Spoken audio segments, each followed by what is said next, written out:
आज ना जब मैं सुबह सोकर उठी तो मेरे घर की हालत कुछ ऐसी ही हो रही थी और देखकर मैं बिल्कुल घबरा गई कि अब मैं किस तरह से यहाँ की सफाई करूँ।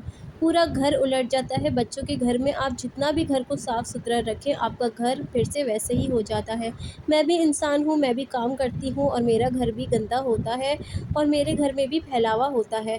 तो इस वजह से आज मैंने सोचा कि क्यों ना अच्छे से डीप क्लीनिंग की जाए, बेड के नीचे से सारा कचरा निकाल के और एक-एक सामान जगह पे रख के सफाई करना शुरू कर दूँ। तो मेरी सुबह की रूटीन हुई, मैंने नाश्ता किया, नाश्ते के बाद मैंने फ़ौरन कमरे की सफाई शुरू कर दी। मैंने डीप क्लीनिंग करनी थी, अंदर-अंदर से मैंने सारा कचरा निकालूँगी, बॉक्सेस वगैरह समेटे, ड्रेसिंग वगैरह साफ़ की, उसके बाद मैंने कहा डस्टिंग शुरू कर दूँ। मुझे तो घर फैलावे से बिल्कुल चिढ़ होने लगती है और मेरा ज़हनी सुकून बर्बाद होता है। जब तक मेरा घर चमचमाता हुआ नहीं हो, शीशे की तरह साफ़ नहीं लगे, तब तक मुझे सुकून नहीं मिल ये देखें कितना अच्छा हो गया है, साफ़-सुथरा लग रहा है। सुबह जल्दी उठने के यही फ़ायदे होते हैं कि आप जल्दी से काम निपटा लेती हैं, उसके बाद आपके पास टाइम ही टाइम होता है। पता नहीं वो कौन-सी ख़वातीन होती हैं जो सारा दिन काम में गुज़ार देती हैं। आप सुबह जल्दी उठने की कोशिश करें, आपका 2 घंटे में काम हो जाएगा, आपको पता भी नहीं चलेगा। हाँ, मगर हौसले हिम्मत की ज़रूरत होती है, क्योंकि जिस दिन बहुत ज़्यादा घर फैला हुआ होता है, उस दिन टेंशन भी हो रही होती है कि किस तरह से सफाई करनी है, क्या चीज़ कहाँ रखें, किस तरह से समेटें। लेकिन हर घर में फैलावा होता है, आप जितना भी अच्छा घर रखने की कोशिश करें, आपको हफ्ते में 1 दिन डीप क्लीनिंग ज़रूर करनी चाहिए, ताकि आपको परेशानी ना हो और आपकी आदत बंधी रहे।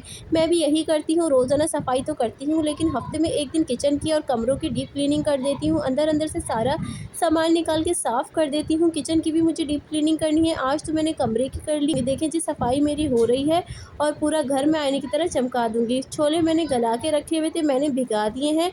मेरी तो सुबह की शुरुआत ही काम से होती है और जब तक मैं पूरा घर साफ़-सुथरा नहीं कर लेती, तमाम काम से फ़ारिग नहीं हो जाती, मेरे दिल को, ज़हन को सुकून ही नहीं मिलता। यूँ ही काम हो जाता है। अगर आप हिम्मत और हौसले से काम करने की कोशिश करें, तो काम यूँ ही हो जाता है, ज़हन आपका फ्रेश हो जाता है और आपसे बातें करते-करते यूँ ही मेरा वक़्त गुज़र जाता है, मुझे पता ही नहीं चलता। अब मैं यहाँ की झाड़ू लगा दूँ, झाड़ू से देखें नीचे से, बेड के नीचे से इतना सारा कचरा निकला है। ये ज़्यादा दिनों का कचरा नहीं है, जबकि ये मैं रोज़ाना सफाई करती हूँ, लेकिन फिर भी कचरा जमा हो जाता है। देखिए जी, मैंने छोले के चावल चढ़ा दिए हैं, छोले के चावल चढ़ा दिए हैं, थोड़े से छोले एक्स्ट्रा मेरे बच गए थे, तो वो मैं फ्रीज़ कर लूँगी।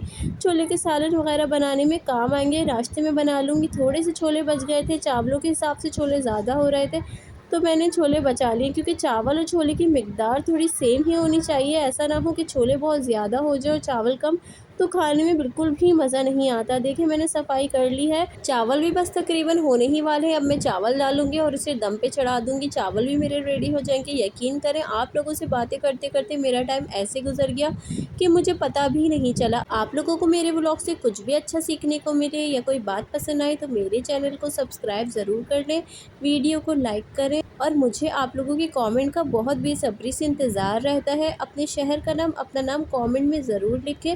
आपसे फिर मिलूँगी, तब तक आप अपना बहुत ज़्यादा ख़्याल रखिएगा। अल्लाह हाफ़िज़।